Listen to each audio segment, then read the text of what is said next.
everybody, and welcome back to a new episode of Translating Love. I'm Danny. And I'm Wolfie. So we're going to keep this intro pretty short. Yeah, it's going to be short because we have a really exciting guest on the show today. And we talk with her about mental health and relationships. And she has a sad story with a happy ending. Yeah. And Yeah. I think it's just, yeah. But again, thank you for everyone who listens, everyone who keeps listening. We hear you. We see your comments, your feedback. Your support means a lot. It does. And let's just call her. Let's call Kim. And hello, we're here with Kim on the telephone. Hello. Hi, Kim. Hi, how are you? I'm good. We're excited fine. to talk to you. Oh, that's nice. We're excited too. we Thank are you so not that much. exciting, but we're excited that you're here. I'm sure you're exciting. Well, Not really, but we compensate. yeah. Yeah. No, I just wanted to say thank you for giving me the chance to talk to you guys today. I'm a fan of your podcast and I really appreciate your work, so it's awesome.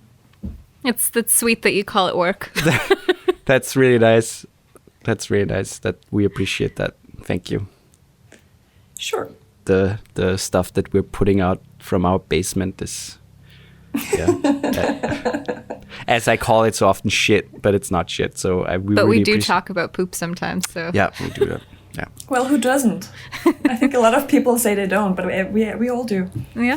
Really? I know I met people they never talk about poop, and if you like when a couple of years when Danielle came to Austria and I mentioned something about poop, she was like freaking out. She was like, "Don't talk about this. Don't ask me how my poop was."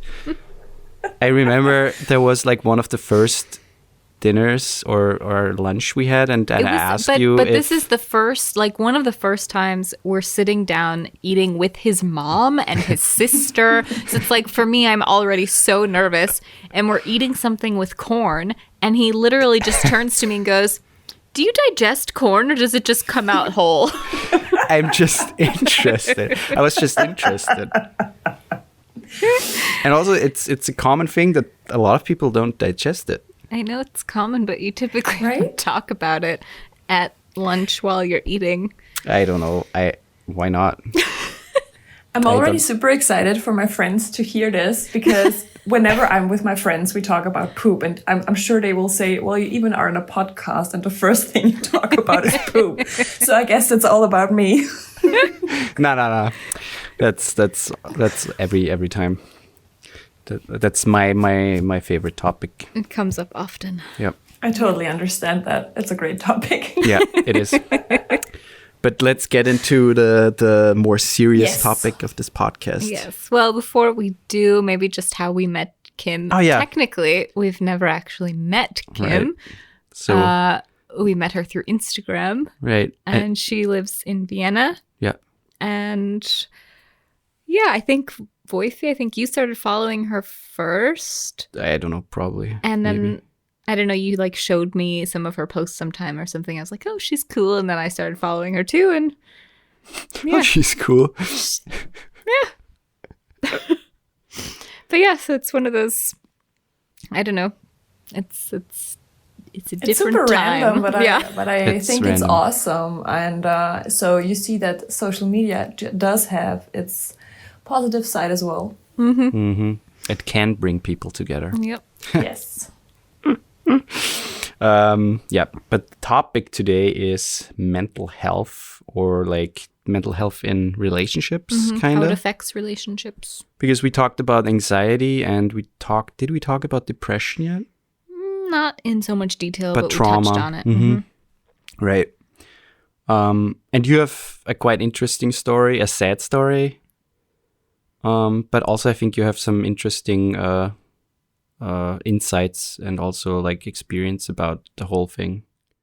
But yeah, maybe you want to like start like a little back, or like a little in your childhood maybe. So generally speaking, mental health is an issue for me for like 2 years now. And it's pretty funny because all my life I was very unemotional. And so I grew up with a drinking father. I don't have too many memories of him actually being with us.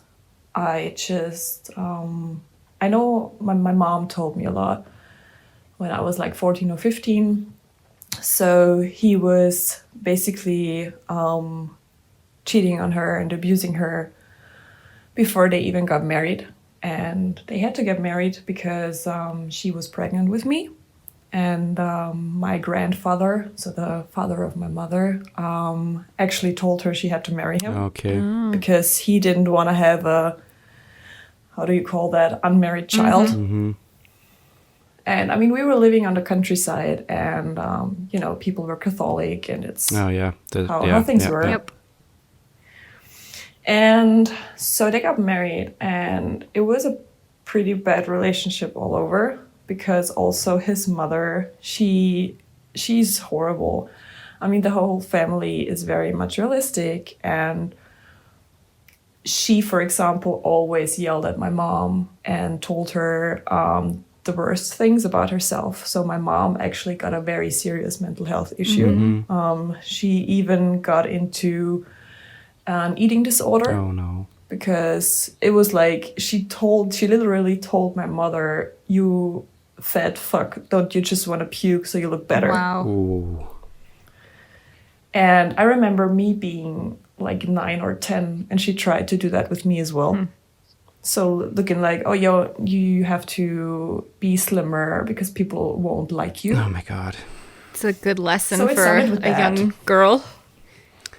Yeah, amazing. Absolutely amazing. And I remember her being so judgmental. And she was like the grandmother that would say, well, if you call me and if you look nice, you will get $10, for example. So she tried to do it over money.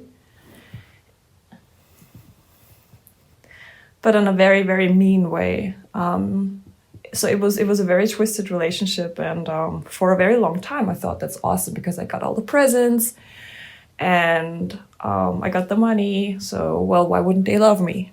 But it wasn't about love at all. So when we moved a lot also because my biological father was from Vienna and all his family. But we lived in Lower Austria at the countryside where my family is from.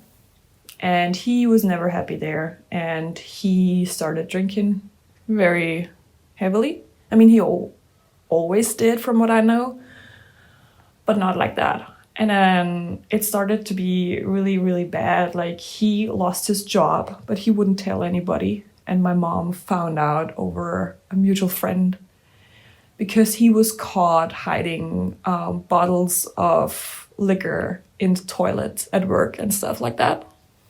Oh. So it was pretty bad. Mm-hmm. And then my mom told him to get into rehab or she will get a divorce. And one of my childhood memories actually is being in a huge yellow house with lots of men in wheelchairs and bathrobes. And I never knew what that was. So it was actually the rehab center where we visited him. How old were you? 6, 7. Oh, okay. I don't know. Okay. Mm-hmm. So pretty young. So I don't have a lot of memories of him being with us. I just know he loved to work with his tools and wood. And he actually showed me a lot, but he would always swear so much.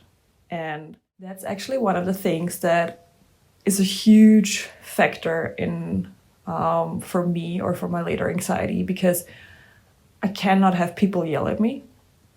I immediately just start crying. It's super weird. And that's what he did always. He would have this really bad swear words.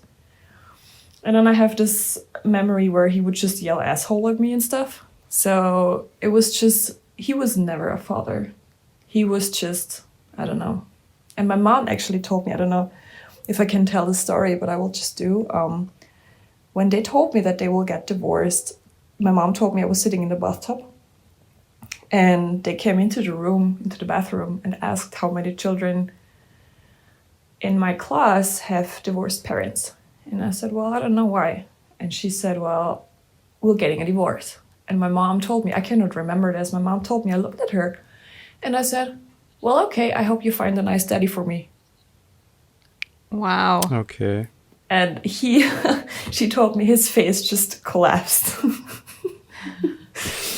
So yeah, and then they got a divorce, and he moved back to Vienna, and my mom moved back to my grandparents, and she told me she had nothing, actually, because his mother was super aware that she didn't get anything. So she basically left with a couple Tupperware plastics and me, and she even got some debt from him. So yeah, she didn't have a lot at that time, and he got everything. And yeah, and then I actually had contact with them till I was 16.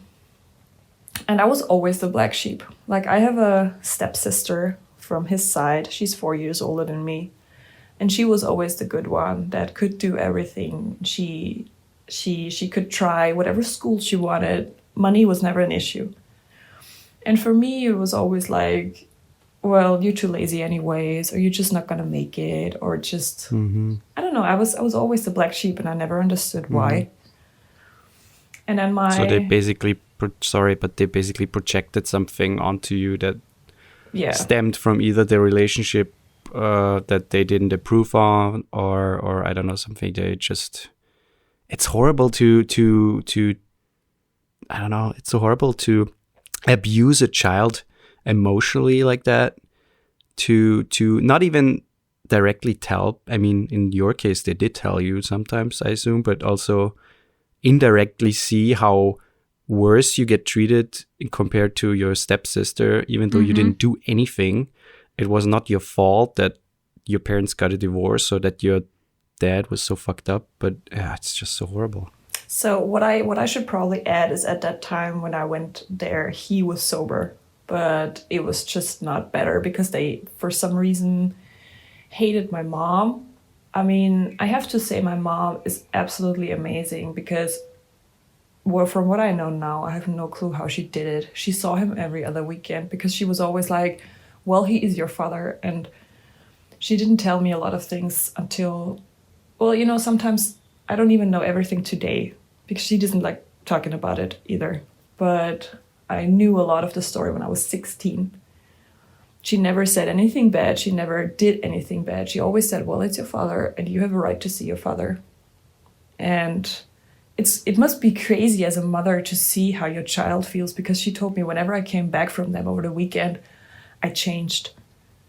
I was different. And we had so many very weird weekends because my father would date so many women and he would always bring them. And sometimes, you know, the one's name is Anna and the other name's, I don't know, Barbara. And you would just mix up their names and then you would have fucked up child. So it's super weird. And then my grandmother would always try to tell me, you know, to lose weight and that my mom is shitty. And it was just, yeah. And then we had this one vacation.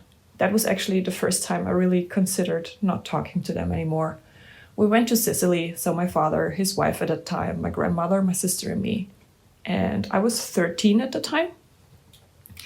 And it was fun there. It was an Easter break and they had it was the first time, you know, boys were kind of interesting, but not really yet. And there were some nice Italian boys, and my sister and me were just trying to impress some of them, you know. And one night, I still have no clue where this is coming from.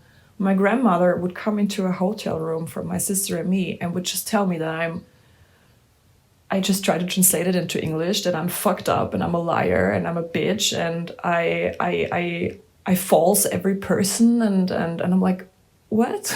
I didn't do anything. And, you know, nobody said anything. Like my father and my sister, nobody did anything. They were just looking. While she was yelling at me that I'm a fucked up, wrong, false bitch. I mean, I was 13.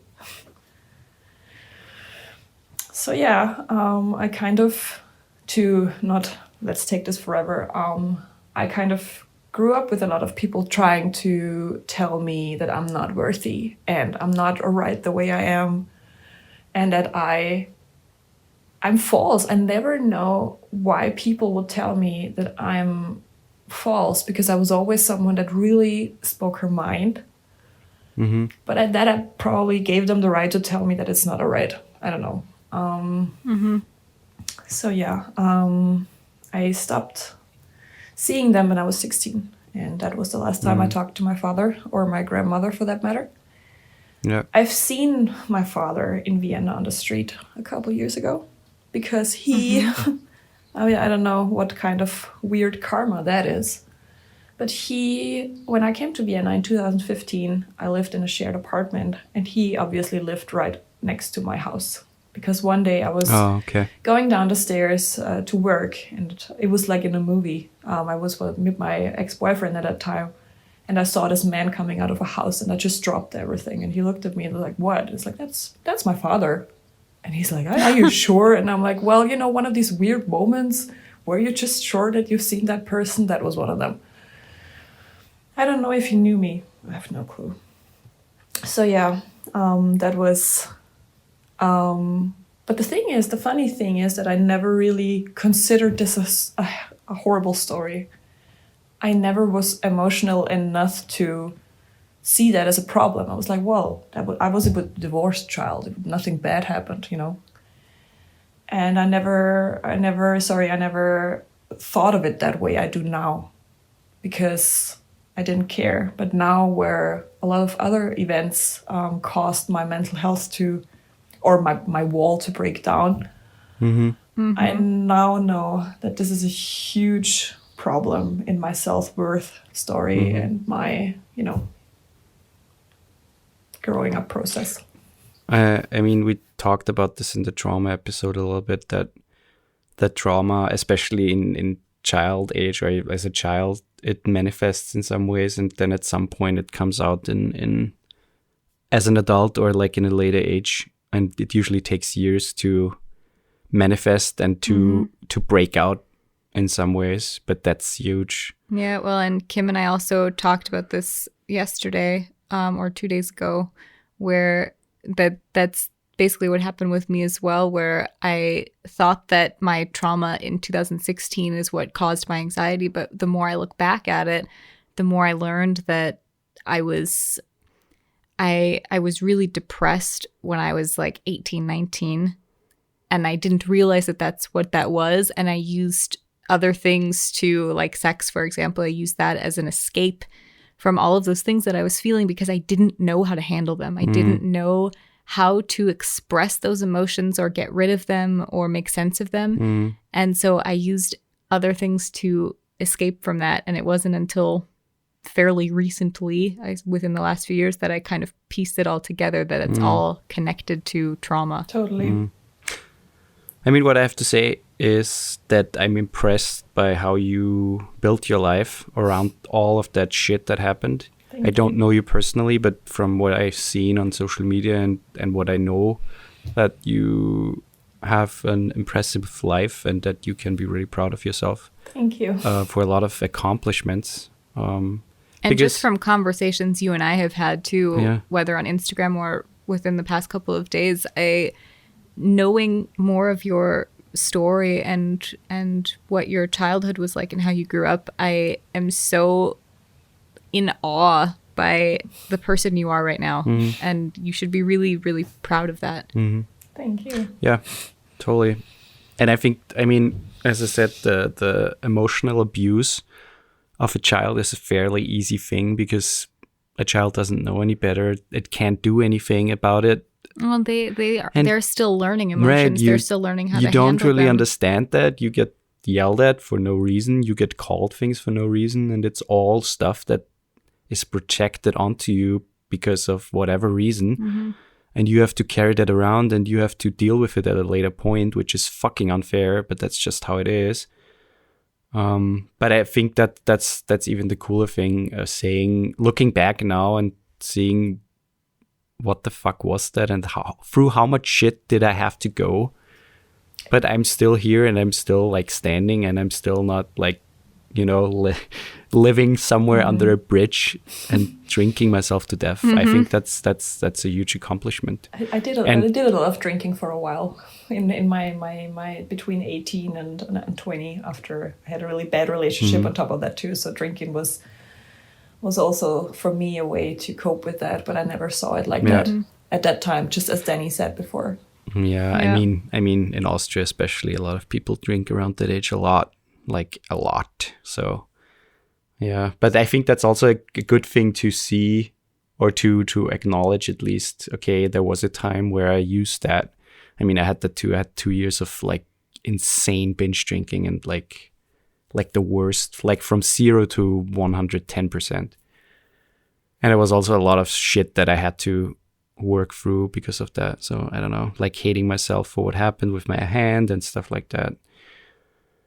But I think acknowledging it and also seeing it, and maybe also being a little aware of, okay, drinking could be a potential fallback for me if I do it too much or something. I don't know. At least that's how I see it. If I drink too much, I become someone I don't want to become. Yeah, that's why we don't really drink at all. I understand that. And drinking, whenever I drink, I get really bad anxiety the day after, like really bad. So I try to not do it too much. That's a good segue. I mean, I assume that all of that stuff is still affecting you, as you said. But I mean, especially in like relationship, I think can be a big deal breaker, kind of, or at least, or it can cause a lot of miscommunication or issues. Is there something especially that you noticed the last couple of years, or that you are aware of that, I don't know, triggers you or something? It's funny because until a couple of years ago, I never really thought that my childhood was an issue. And I never really combined those points. And it's funny because, as I said, today is the first time that I talk about it publicly. A lot of my closest friends don't even know the story, because I'm a chatter. I like to talk a lot, but that's a story that it really made me nervous talking about it. And so whenever I tell the story, it doesn't even feel like my story. It's weird now. And so the thing is that I feel like a lot of choices with my ex-boyfriends, my former relationships, kind of resulted out of that. Because, my self-worth was never good. How I saw myself, or how I still see myself. And I feel like I attracted a lot of really, really bad people on top of that. So I had in total 4 relationships, and 3 of those were actually, each one had a pretty bad event happening in it. So I kind of, I had my share with shit, if I can say that. Mm-hmm. So my first bad relationship was from 14 to 16 16 to 18, with a guy that was really physically abusing me in terms of controlling me, telling me I cannot go out alone. He just took what he wanted. Let's put it that way. He tried to make me the person he wanted me to be. And, that is an age where you also develop a lot of character traits and thank you, where you build up your character traits, And that's when someone is also always trying to tell you, you're not pretty, you're not smart, you just be glad that I'm there for you. Oh, that's horrible. And then he tried to, I was always somebody that wanted to do more and travel. And he on top of that, he was pretty racist too, which at that time I thought you can keep out of a relationship, but you can't. Like, you really can't. So he would always tell me, like, you don't have to go somewhere else. Why don't you like it here? You don't like your country. He would come at me with that. Oh my God. He would get drunk really bad, and then he would yell at me for hours. And then he wanted sex, and when I didn't want that, he would get mad at me, and that was like going on forever. Yeah. And I wanted to break up a couple times, but he would literally crawl on my fucking roof at home and look at Wow. me and say, if you break up with me, I'm gonna jump. Okay. Wow. So he was bad, and this actually affected me we were just together for 2 years, but it affected me for 7. Because he would always find a way back into my life. And it just stopped when I went to the States after my graduation in 2013. That was finally the last time I've seen him before I left. And I mean, he did change over the years. He was not that bad of a drinker and abuser in the end, but he's a psychopath. He just needs to control people. Yeah, it sounds That's what that he way. does. Narcissist and control freak, yeah. So he also tried to pull me down, drag me down, and so my self-worth didn't grow with that relationship either. And I never really, with what I know now, with my knowledge over the past 2-3 years, I'm asking myself, why would you do that? But at that time, I was still having my emotional wall. I was like, I'm not going to deal with that. I didn't really see it as a problem, a long-lasting problem. I just thought, well, it's annoying, but it was okay. I was really a cold person. And then it all stopped when I was in the States and met my ex-boyfriend there. He was a German soldier, and I was an Austrian au pair. And it all started as a pretty nice love story.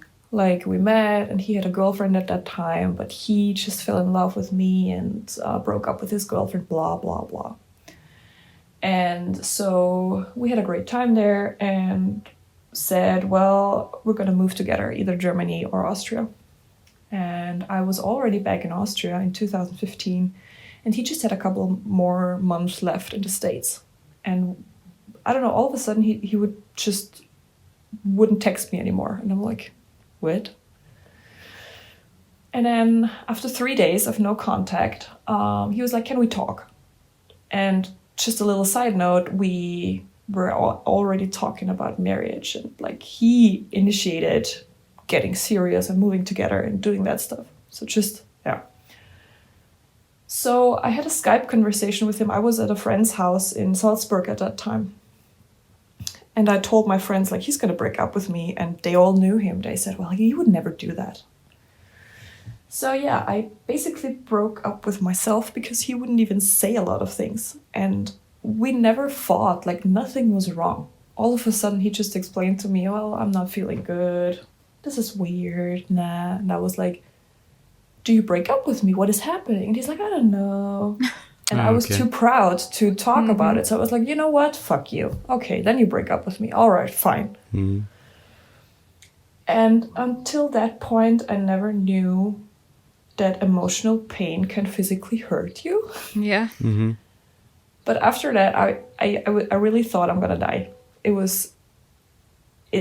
don't know, I can't even describe that feeling. I was in the bathroom floor, crawling up and yelling without a tone because I didn't want my friends to hear it. Because I was still too proud to show emotions.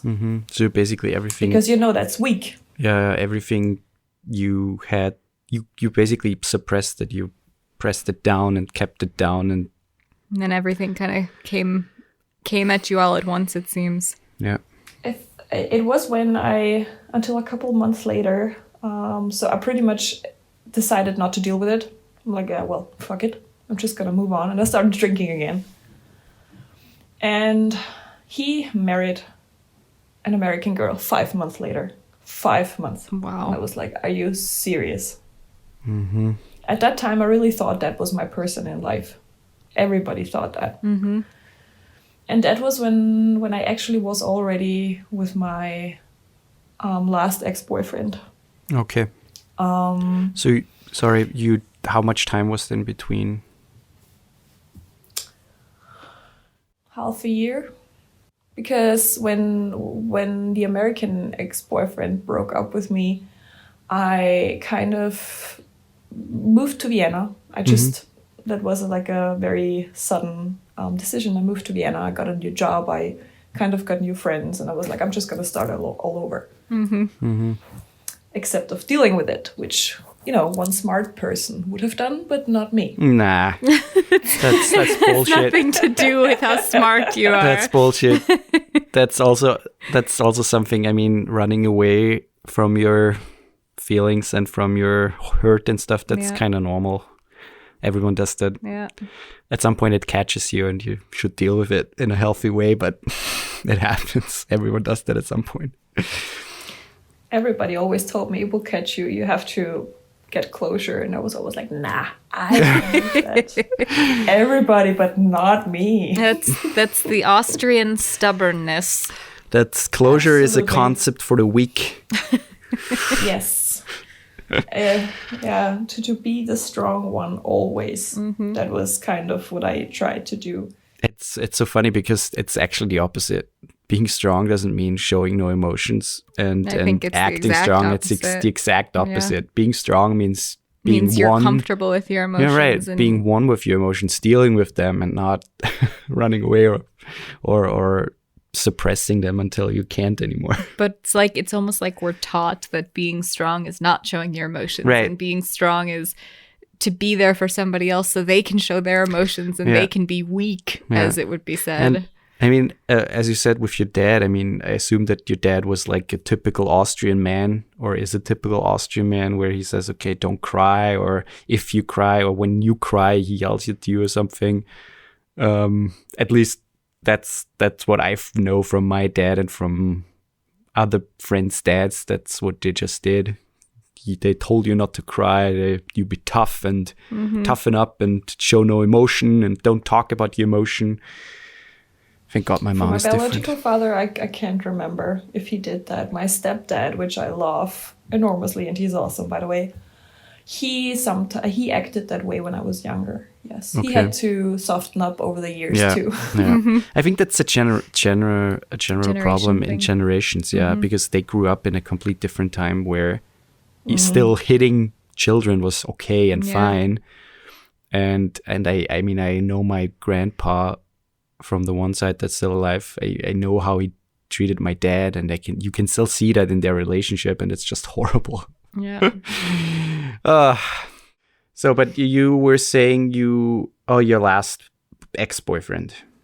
Exactly. So that was the last one where universe thought, let's see if she learned something. She sent me that one, and I didn't learn.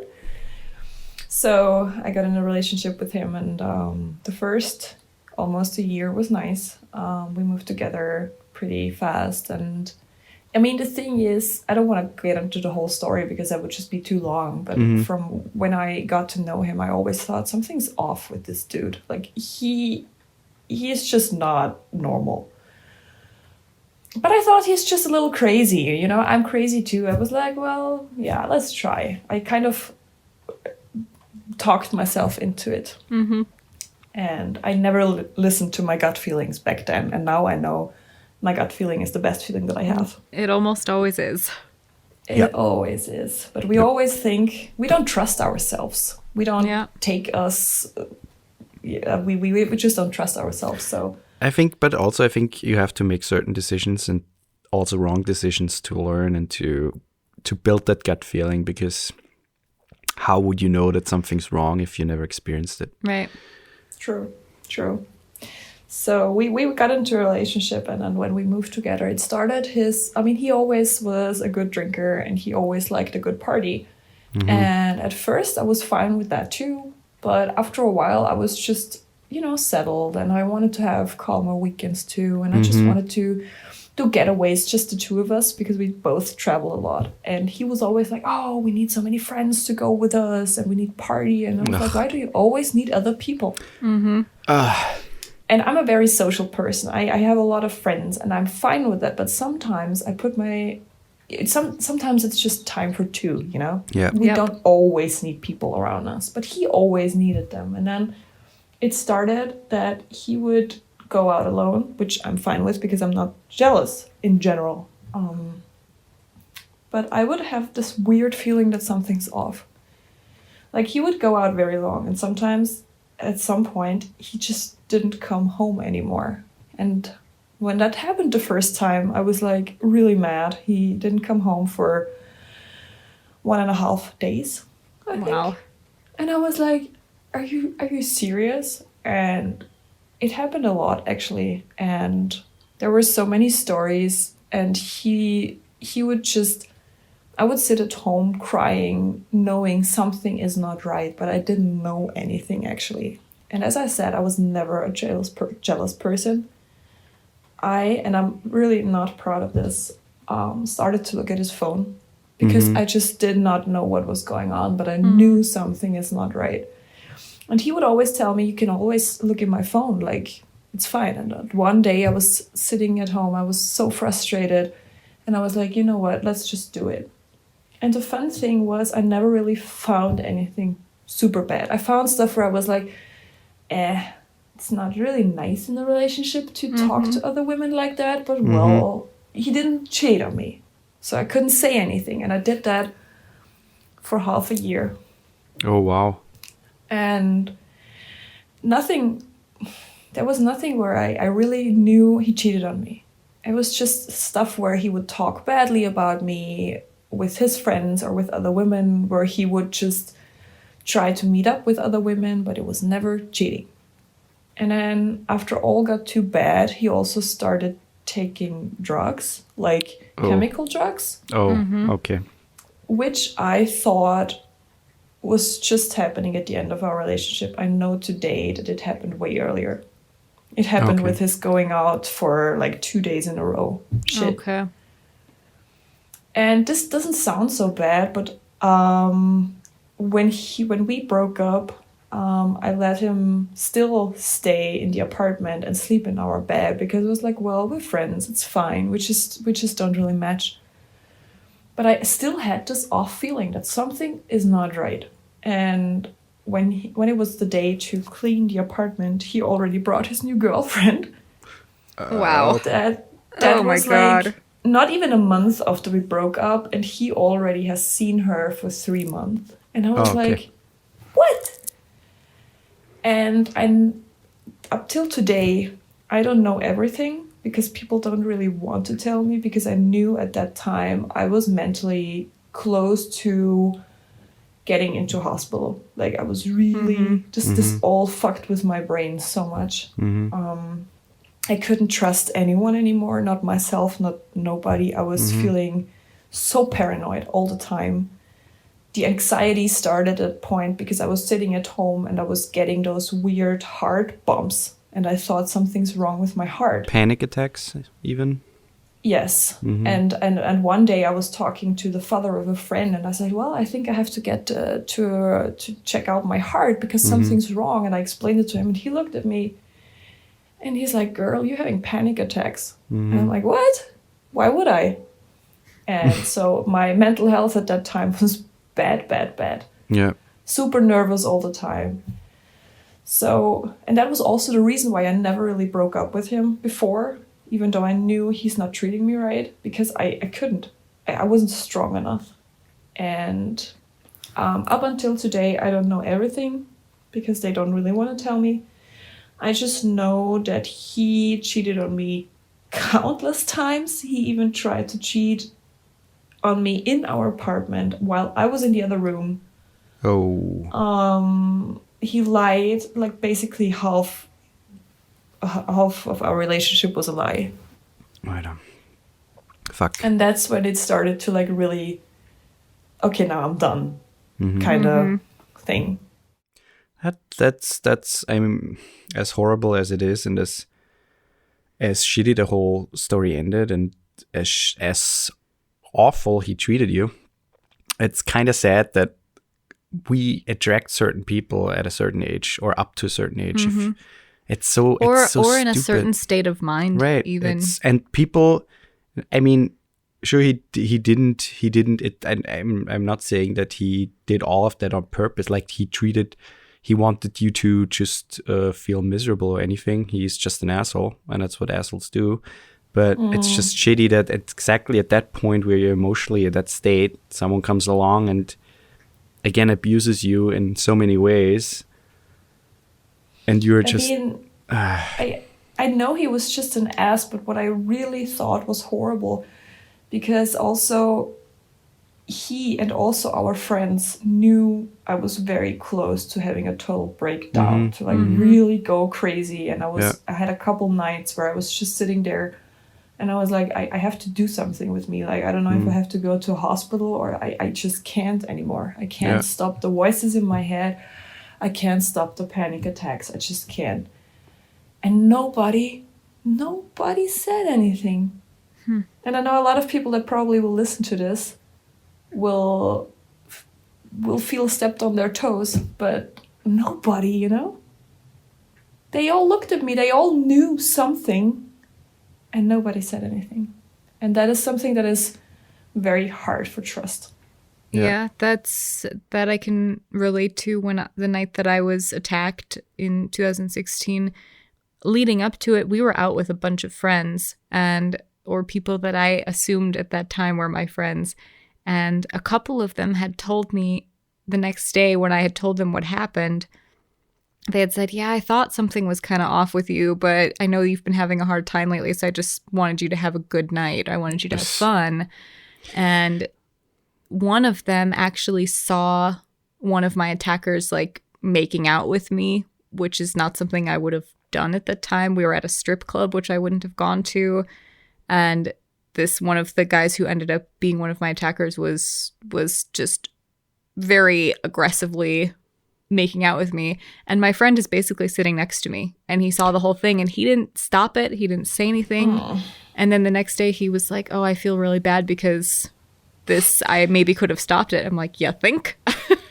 It's like these people, it's so interesting, these people that are our friends, and after the fact they tell us, oh yeah, I totally saw that, or I totally felt that from you, but they never say something. And I totally understand you, because that it feels so incredibly hurtful that those people don't look out for you. Yeah, but to be honest, I mean, that's a big sign to get fucking rid of those people. Yeah. As much as it might hurt because you like them, seriously, fuck them. If they treat you, if they step on you like that, if they are that's backstabbing, basically. Like, oh, I'm sorry, I don't know, or I didn't really care too much at that time. Fuck you. Seriously, fuck you. Get the fuck out of my life. Our podcast also features many voices of Voify.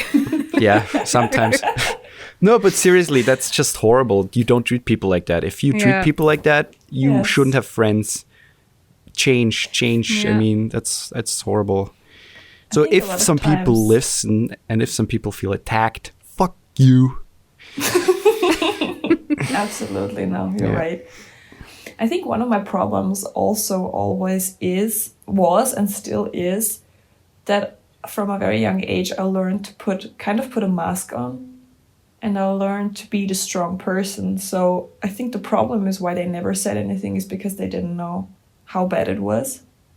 I don't want to defend anybody, but I mean, up until today, people that know me very well are like, oh, you're really having an episode right now? You're feeling that bad? Oh, sorry, I didn't know. And I personally feel like, my neighbor that doesn't even know me could see it. Mm-hmm.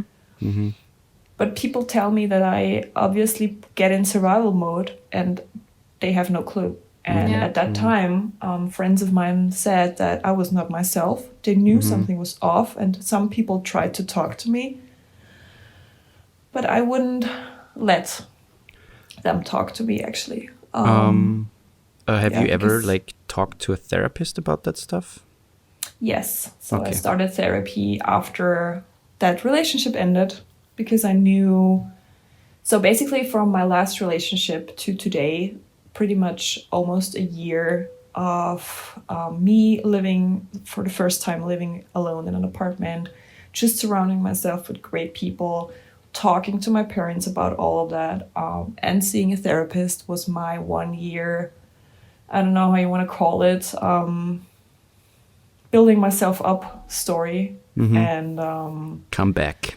Yes, thank you. That's a good word. My comeback. And now being with a partner that is super supportive and nice and great actually did change a lot in my self-worth and in everything. That's awesome. How is your partner dealing with your like anxiety or your depression? Yeah, because we had talked about how there's kind of the two sides of it. Either you're in a relationship where the other person doesn't have the experience or I guess experience is the right word, but they've never had something like that. They've never had depression. They've never had anxiety. And so it can be kind of a battle in that way where they can't understand you, and that can be difficult. And then there's also the other side, like what me and Voifi have, where we both have depression and we both have anxieties. And because of that, we understand each other a lot better when we're in those moments. And so we can be more understanding when, okay, this person is like, when I'm more on edge, he's more understanding of the fact that I'm on edge and doesn't take it personally because he knows where I am and he knows what it is.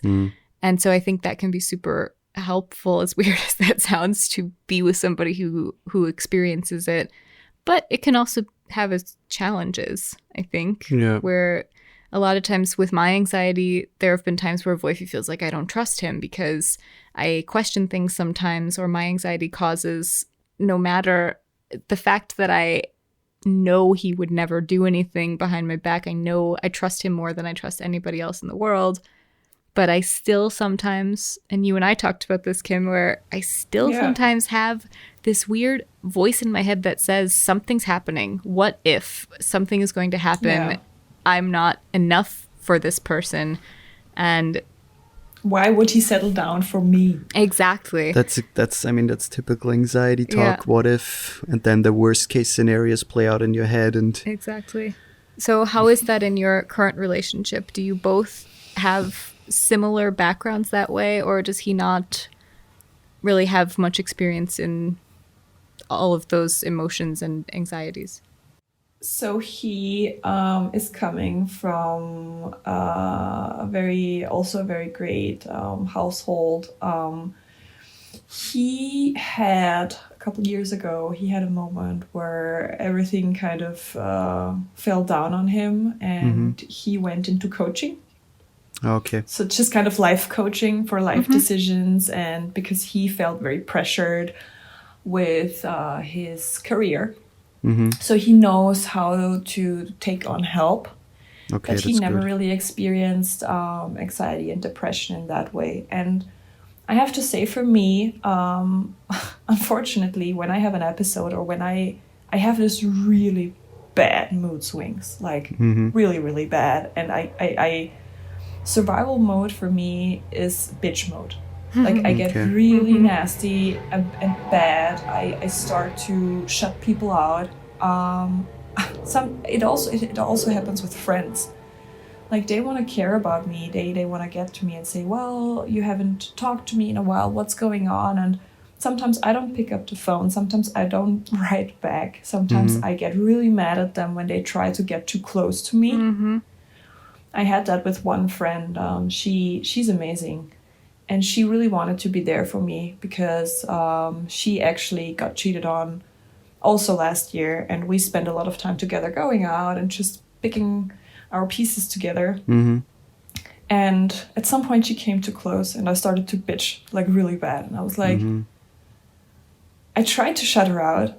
And the problem is that I cannot really control this. I feel like after all this experience, my body or my mind is trying to test people at some point to see if they're really gonna stay or how far I can go. It sounds so fucked up.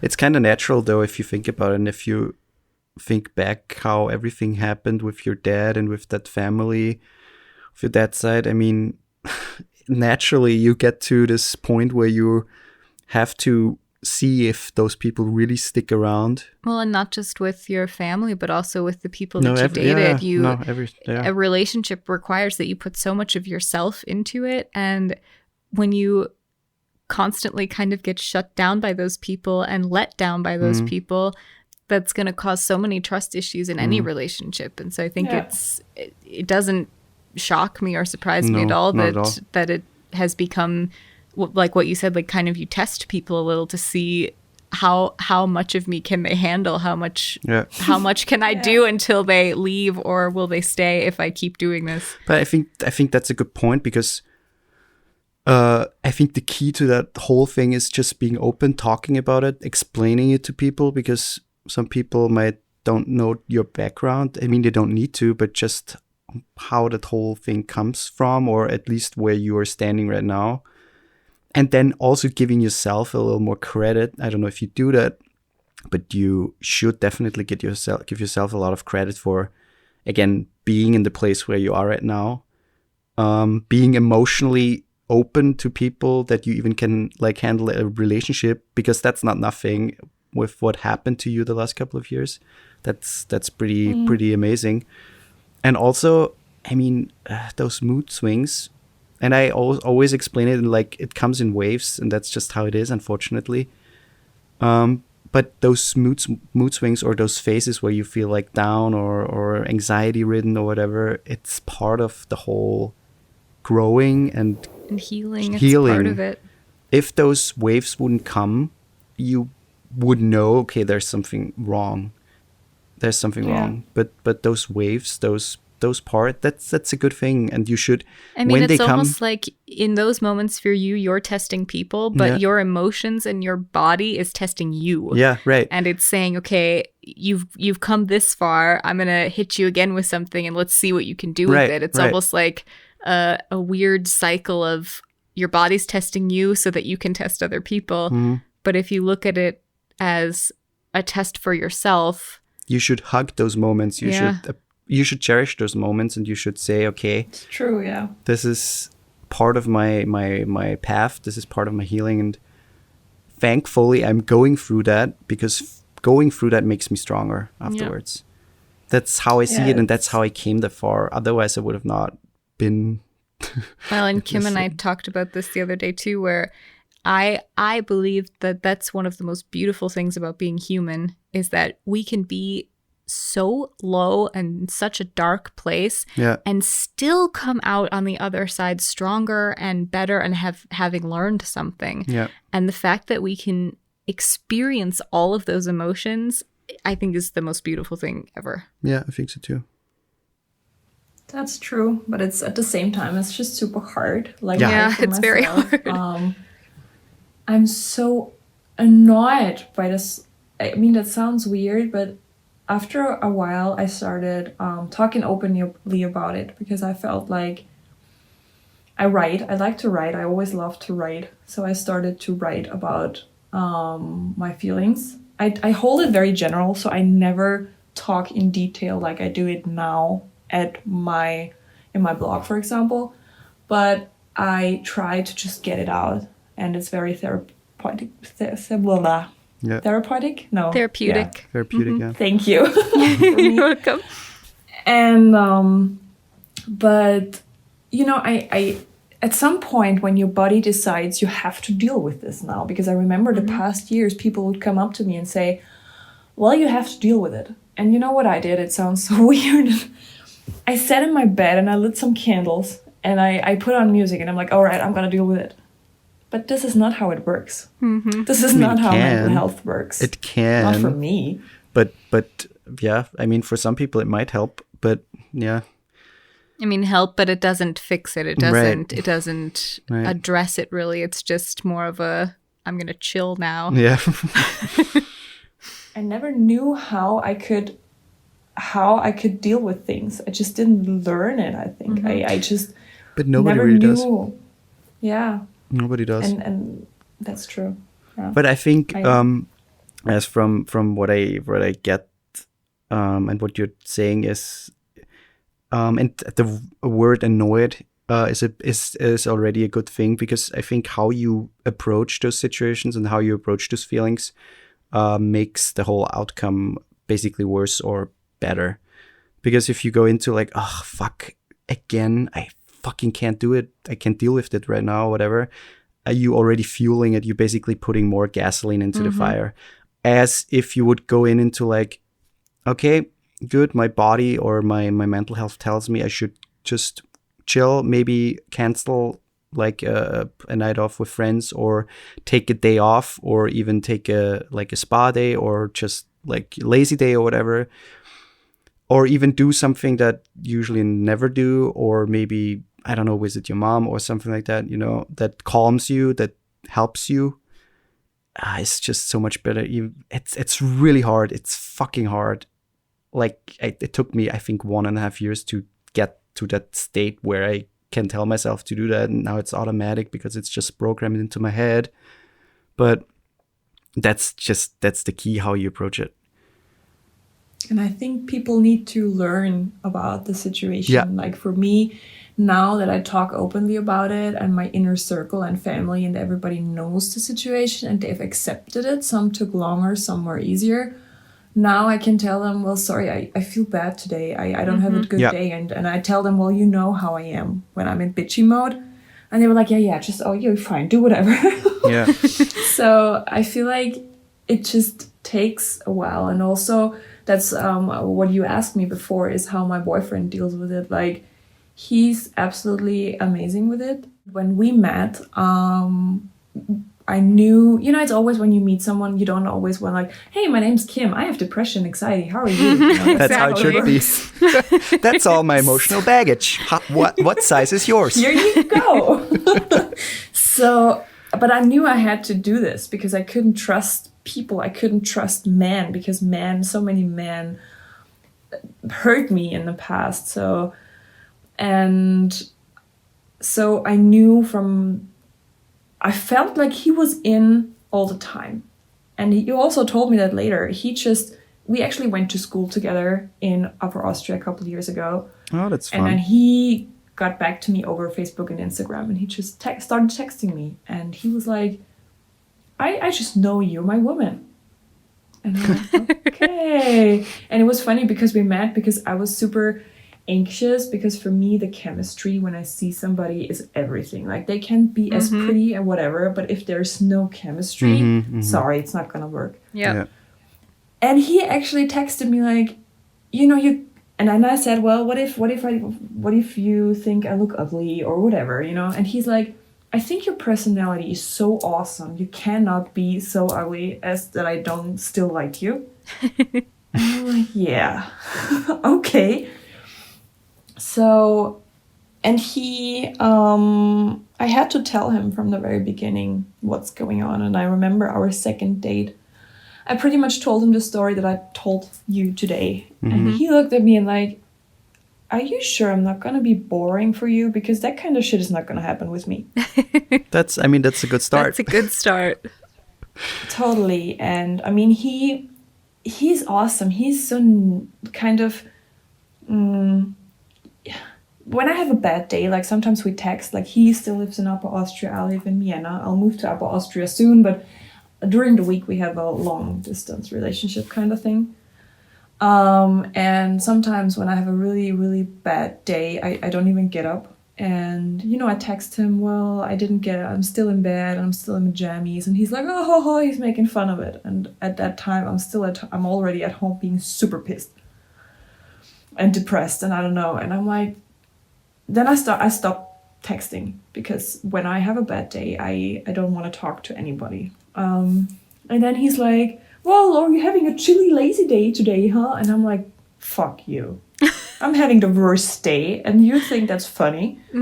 So sometimes he doesn't quite get it at the beginning. Yeah. And the problem is that I don't want to say it, because I annoy myself with being in an episode again, and I don't want to tell people like, oh, I'm feeling so bad again, because I don't want to burden. But when people don't get it, I get annoyed. So you know the circle. Yep. Yeah, totally. And then he's like, oh, you feel fine today with your lazy day? And I'm like, I feel horrible. And he's like, oh no, can I do something? And at that point, I'm already so loaded. So it's hard for him. And I know that. I really know that. But I appreciate him. He just knows how to handle me. And he really tries his best. And that's everything you can ask for. Yeah. From somebody that has not experienced that before. Yeah. I mean, that sounds awesome, and it sounds like he understands you up to a certain point. But also I think a big key is like communication, like being open about stuff. And also you can totally, I don't know if you did that already, but like just, you can totally tell us men how to behave in certain situations, or what to say or what not to say, especially with mental health. You can totally address those things because it's a stigma kinda, and people tend to not talk about that stuff. But people should, because it avoids certain things, and the worst case is suicide. Not that you're suicidal or anything, but just in general speaking, I think it's just, to be honest, I would rather hear from my girlfriend, wife, or whatever, like, hey, please not say things like that when I feel like that, because I don't want to hurt her in that moment. Obviously, I want to be helpful.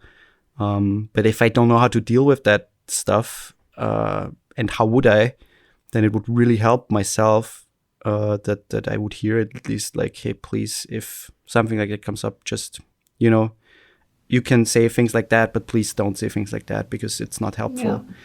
And I mean, I totally understand that. I have like because 3 people that I can talk to about depression in my life, and that's it. And I have a lot of friends, but they just don't understand, and I can't come with that stuff to them, because it sounds like he wants to understand. It sounds like he wants to, and he cares. And so that's why it's also, it could be really beneficial for him to know what things should I not at all say and what things would be helpful. Or just that way he can be there for you the way that he seems to want to be, and not trigger you in any way. They're good articles online where you can find like things to not say to people who are depressed or in anxiety. It's this weird thing in a relationship where you have to talk to your partner about your fears and anxieties, but at the same time you feel like they're fed up with it and they will leave you because you're complicated. Oh my god. Yeah, I can totally relate. I don't like to talk about that stuff because I feel like when I was in my worst episodes where I had like fear for 1.5 years that I had cancer, like legitimately believed that I had cancer, I couldn't talk about it anymore because I felt like, okay, I don't want to put that burden on her again. I don't want to be so repetitive all the time, even though I needed to talk about it and it was really good. But I can totally relate. But that's something that you also need to learn. I mean, in the end, that's something you need to fix. Nobody else can fix it for you. But just talk about it. And the more you do, the easier it gets. Right. And right. Most of the time, if you have a partner who cares about it, it doesn't matter to them if they've heard it before. Right. Because they know that talking about it helps you. And so they're there. And that's how it was with us. I would tell him all the time, if you need to talk about it, I don't care if I've heard it 1,000,000 times. I don't care if it's the exact same thing, word for word, like a script. Yeah. Like you said the last time. True. If you need to get it out and you need me to be here to listen, then I'm here to listen. Yep. And I think it's important. True. And if you have a partner who cares about you, which it sounds like you do, I don't think that that's going to be something that he would have an issue with. He's really someone that tries to build me up, and I've never experienced that before with no person actually, because he really says, girl, you're pulling yourself down. Like, you say you're ugly, you say you're stupid, whatever, but you're not. Like, you're great, you're awesome, you're amazing, you're beautiful. And he motivates me to see myself, or to work on myself, and to work on my childhood trauma shit, to really get that out, because he's the first one, no offense to my friends and my family, but he's the first one that I really believe the things he's telling me, because I have such a high opinion of this person, of my boyfriend, that he really literally, I think my friends and my parents tell me that for years, but I was always like, well, you have to tell me that, it's like, ugh. But he is the first one that I really believe him saying me, that he feels that I'm intelligent and that I'm smart and that I'm pretty and that I'm fine just the way I am. That's good. It's great to have someone in my life. Well, I think that's a good positive note to end on. So yeah, thank you for sharing your personal sad story. But also in the end, it's not sad because, as I said at the beginning, I mean, look at yourself. You are the best example for throw as much shit as possible at a person and it comes out clean as fuck, you know? You're a strong woman in a good, solid relationship right now. And I mean, you are dealing with your past demons, but that's good. I mean, that's everything that what you're doing right now is good. There's nothing like, I wouldn't say wrong about it. So, and it's Thank important. It's important to remember and remind yourself that and to tell yourself as often as you can that you are worthy and that you're enough just how you are. Yeah. And that doesn't mean you can't continue to work on things, but what you're going through right now and the things you're trying to work on now doesn't make you any less worthy of love or of whether it's by another person or by yourself.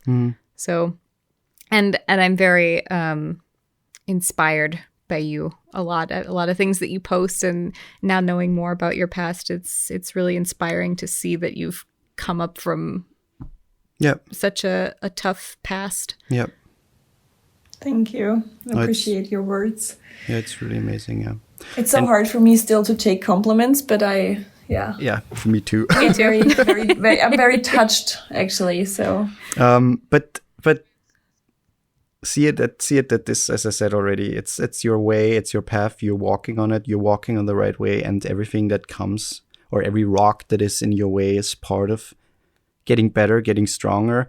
And I always remind myself of like, okay, I'm going through this right now because there's a reason.